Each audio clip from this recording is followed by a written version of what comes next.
बिस्मिल्लाहिर्रहमानिर्रहीम। अस्सलाम वालेकुम नाज़रीन, आप यूट्यूब चैनल देख रहे हैं। मैं इमरान ख़ान हूँ। पूरा पाकिस्तान जो है वो नहायत सोग में है।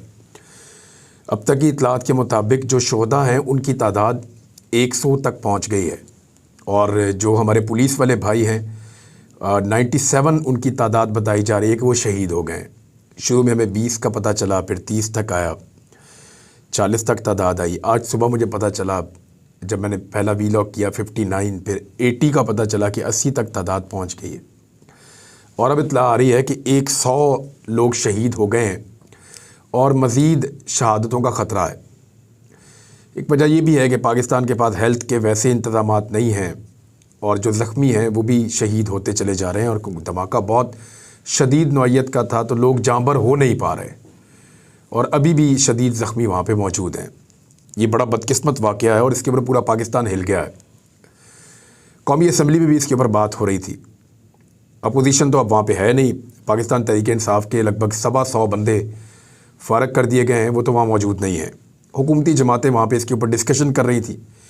ख्वाजा आसिफ ने और राना सनाउल्लाह ने कुछ कहा है। राना सनाउल्लाह का कहना है कि जो मुझे सबसे इम्पॉर्टेंट बात लगी, एक तो उन्होंने मजम्मत की और उन्होंने कहा जी आनी हाथों से निपटा जाएगा, ये सब ठीक है अपनी जगह पे, लेकिन उन्होंने कहा कि गुज़िश्ता दौरे हुकूमत में बातचीत करने के लिए एक वजह बताई गई थी, एक पॉलिसी बनाई गई थी कि वो लोग जो रियासत के साथ लड़ाई नहीं करना चाहते, और वो लोग जो हथियार फेंकना चाहते हैं और आम शहरियों की तरह जीना चाहते हैं, वो जो अफ़गानिस्तान में लंबे अरसे से रह रहे हैं और उनके बच्चे वहाँ पैदा हुए हैं, उनका कोई कसूर नहीं है, वो इस जंग की नज़र हो गई उनकी ज़िंदगियाँ, तो उनको मौका दिया जाए। लेकिन राना सनाउल्लाह ने कहा कि ये पॉलिसी गलत थी। जो मैंने सुना उसमें वो ये कह रहे थे कि ये पॉलिसी गलत साबित हो रही है, नए सिरे से बैठने की ज़रूरत है। वज़ीर आज़म बैठें, सारे स्टेक होल्डर्स बैठें, और ऐवान को जो है वो एतमाद में लिया जाए, अस्करी क़यादत बैठे और पॉलिसी बनाए। राना सनाउल्लाह साहब ने गुज़िश्ता हुकूमत को ज़िम्मेदार भी ठहराया उनकी पॉलिसी की वजह से, कि उनकी पॉलिसी ऐसी थी। उनके दौर के अंदर सुलह सफाई की जा रही थी, और कुछ लोगों को आज़ाद भी किया गया था, और कुछ ऐसे लोग भी आज़ाद किए गए जिन्हें सज़ा हो चुकी थी। हमने उसका इंटरव्यू भी देखा सलीम साफ़ी के साथ, एहसानुल्लाह एहसान का, और फिर हमने देखा एक दिन खबर आई कि वो चले गए हैं कहीं, और बाद में बताया गया कि वो एक्चुअली फ़रार हो गए हैं। लेकिन क्या कोई ऐसे ही फ़रार हो सकता है सिक्योरिटी फोर्सेस की क़ैद में से? ये बड़े बड़े सवालात हैं जो पाकिस्तानियों ने बार बार उठाए हैं। ख्वाजा आसिफ साहब ने कहा कि हमें अमेरिका के कहने पर जंग नहीं लड़नी चाहिए। ये बात इमरान खान साहब बड़े लंबे अरसे से कह रहे हैं। देखिए, एक तरफ हुकूमत कह रही है कि हमें जंग में उतरना होगा, जो मुज़ाकरात वाली पॉलिसी थी या लोगों को मेन स्ट्रीम में लाने वाली पॉलिसी थी, वो गलत साबित हो रही है। एक तरफ तो ये कह रही है, हुकूमत खुद कन्फ्यूज़ है। हुकूमत का एक वज़ीर कह रहा है, यानी वज़ीर दिफा और वज़ीर दाखिला की बात मैं कह रहा हूँ। वज़ीर दिफा कह रहे हैं कि अमेरिका की जंग हमें नहीं लड़नी चाहिए, हमने पूरा का पूरा मुल्क गिरवी रख दिया है, और इस किस्म की बातें वो कर रहे हैं। जो वज़ीर दाखिला है वो कह रहे हैं जी वो पॉलिसी पहले वाली गलत थी, और हमें अब एक नई पॉलिसी बनानी चाहिए। और जिन लोगों को रास्ता देने का कहा गया, और ये कहा गया कि अगर वो एक रियासत के सामने हथियार फेंक के और रियासत की रिट को तस्लीम करके आम इंसानों की तरह ज़िंदगी गुजारना चाहते हैं, तो उनसे बातचीत हो सकती है। तो ये पॉलिसी उन्होंने कहा कि वो गलत साबित हुई, इसलिए कि कुछ ऐसे लोगों को छोड़ा भी गया जिनके ऊपर मुकदमात थे उस दौर में। एक तो मैं आपको ये बताऊं, पाकिस्तान की जो ये इस किस्म की पॉलिसी है, ये पाकिस्तान के सियासतदान नहीं बनाते, ये पाकिस्तान की एस्टेब्लिशमेंट बनाती है, और सियासतदान सिर्फ उसको अनाउंस करते हैं। एस्टेब्लिशमेंट की मर्ज़ी होती है, मुज़ाकरात शुरू करते हैं, एस्टेब्लिशमेंट की मर्ज़ी होती है, ऑपरेशन शुरू करते हैं, और वो मुल्क के मफाद में ही कर रहे होते हैं। उनको आइडिया होता है कि अभी जंग की ज़रूरत है, मुल्क को इस तरफ लेकर जाना पड़ेगा, लड़ाई लड़नी पड़ेगी, उनको पता होता है कि, लेकिन मुल्की मफाद में बाद औक़ात गलत फ़ैसले भी हो जाते हैं। यानी ड्रोन हमलों की इजाज़त एक बहुत गलत फ़ैसला था, यानी अमरीकी मफादात के लिए अपने आप को जंग में झोंक देना एक गलत फ़ैसला था। कबायली इलाकों में कारपेट बम्बारमेंट, यानी ऐसी बम्बारमेंट हुई जहाँ पे बहुत सारे आम लोग भी जो है वो उनकी जान गई, वो मुझे ऐसा लगता है कि वो, मुझे ज़ाती तौर पे लगता है कि वो गलत फ़ैसला था। आम लोगों की शहादतें या कोलेटरल डैमेज वो नहीं होना चाहिए था। इन चीज़ों ने पाकिस्तान में दहशतगर्दी को फ्यूल दिया। यानी अगर किसी के घर का कोई एक शख्स वो मारा जाए, तो वो उनके रिश्तेदार जो हैं वो इसी तरफ में चलेंगे ना। आप ज़रा अपने बारे में एक लम्हे के लिए सोचिए कि किस कैफियत से आप गुजरेंगे अगर ऐसी सूरत हाल से आप दो चार हों तो खुदा न खास्ता। तो इसलिए जलती के ऊपर तेल डालने के बजाय उसको बुझाना चाहिए था, और उसके लिए गवर्नमेंट ने एक पॉलिसी रखी थी।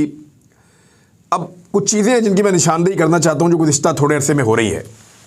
देखिए, एक तो जो दहशतगर्दी का वाक़या है, इसके ऊपर किसी किस्म की माफ़ी नहीं होनी चाहिए। जिन्होंने भी ये दहशतगर्दी की है उनको कैफरे किरदार तक पहुंचाना चाहिए। 100 से ज़्यादा लोग शहीद हुए, ये बहुत बड़ा नुकसान है पाकिस्तान का, और ये एक सानेहा है, बहुत बड़ा वाक़या है, छोटा वाक़या नहीं है। हमारे लगभग 100 के करीब पुलिस वाले इस कौम के बेटे जो हैं वो शहीद हुए हैं। बड़ा अनफॉर्चुनेट है, बड़ी बदकिस्मती है। मस्जिद में वो लोग नमाज पढ़ने गए हुए थे, बेहतरीन पुलिस वाले थे। यानी जो नमाज का पाबंद है वो एक बेहतरीन पुलिस वाला ही होगा ना, जो अपनी वो ड्यूटी पूरी कर रहा है तो वो ये ड्यूटी भी पूरी करता होगा दुनिया की। जिसको आखिरत की फ़िक्र होती है वही दुनिया के अंदर बेहतरीन परफॉर्म करता है। तो हमारे बेहतरीन बेटे जो हैं इस मुल्क के, उनकी जानें गई हैं। बहुत अफसोसनाक वाक़या है, काफ़ी दिलगिरफ्ता है पाकिस्तान पूरा उसके ऊपर, और मुझे खुद बहुत दुख है। मैंने इस तरह के वाक़यात खुद जाकर कवर किए हैं। मैंने पुलिस वालों की लाशें खुद भी उठाई हैं। जब हम 2008-2009 में हम कवरेज किया करते थे तो बड़े खौफनाक वाक़यात होते थे। अल्लाह ताला पाकिस्तान को दोबारा वहाँ कभी ना ले जाए।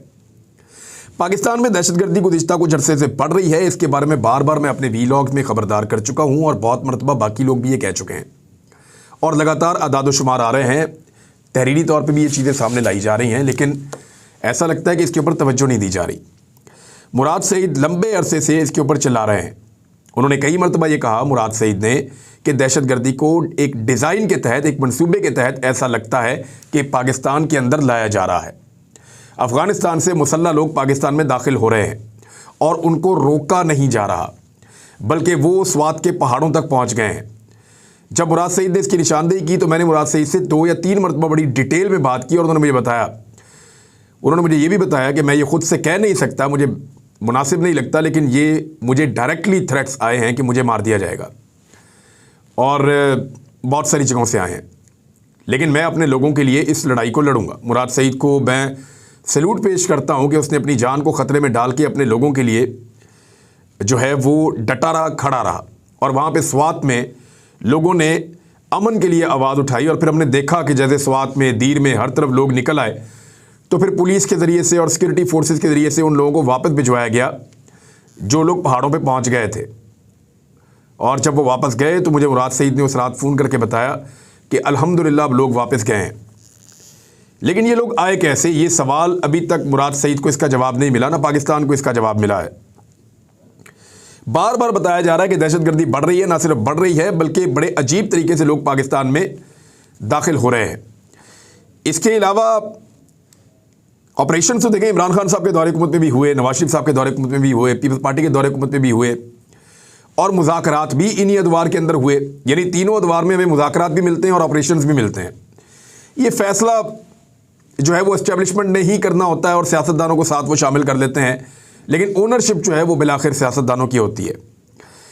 अब मामला ये है कि कुछ ऐसी चीज़ें हुई हैं गुज़िश्ता चंद महीनों में या रिजीम चेंज ऑपरेशन होने के बाद। जो सबसे बड़ी चीज़ है, यानी हम आपको बहुत खुशी से ये बताया करते थे, पाकिस्तान और अफ़गानिस्तान के बॉर्डर के ऊपर एक फेंस तामीर कर दी गई है। वो बड़ी शानदार फेंस है, वो पहाड़ों की चोटियों पर भी है, वो बर्फ़पोश पहाड़ों में भी है, और वो दरियाओं के करीब से भी गुजरती है। और वो तमाम रास्ते जहाँ से इल्लीगल ट्रैफिकिंग हो सकती थी, मिसाल के तौर पे स्मगलिंग हो सकती थी, दहशतगर्द आ जा सकते थे, या कोई इस किस्म की चीज़ें होती थी, वो तमाम रास्ते बंद कर दिए गए हैं।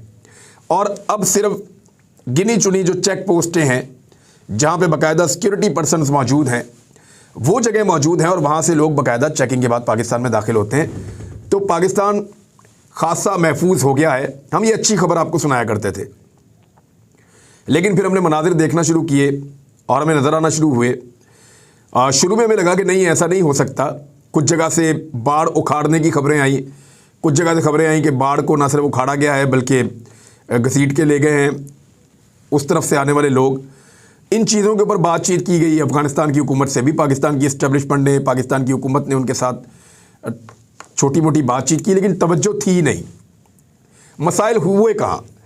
एक तो जैसे ही रिजीम चेंज ऑपरेशन हुआ तो नई हुकूमत जब आई तो इनको ये पता ही नहीं था कि इन्होंने कब तक रहना है।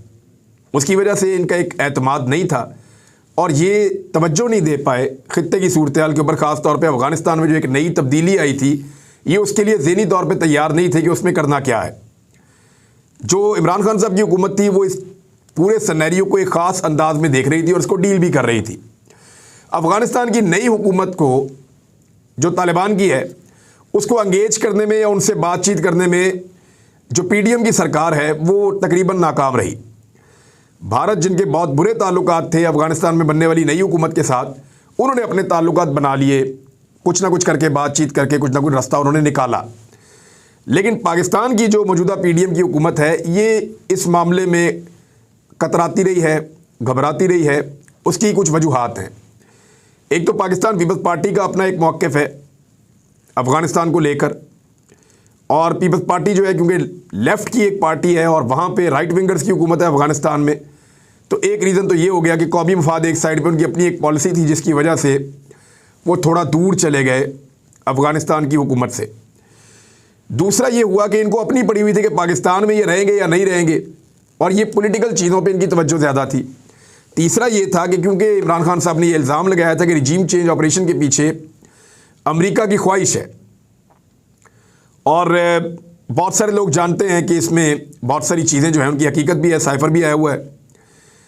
और अफ़गानिस्तान को लेकर, रशिया को लेकर, चाइना को लेकर अमेरिका बड़ा मोहतात है और बड़ा हसास है। तो ये जो मौजूदा पीडीएम की हुकूमत है, इन्होंने अफ़गानिस्तान से डील करते वक्त या अफ़गानिस्तान की नई हुकूमत से डील करते वक्त ये अमेरिका से शर्माते और घबराते रहे हैं।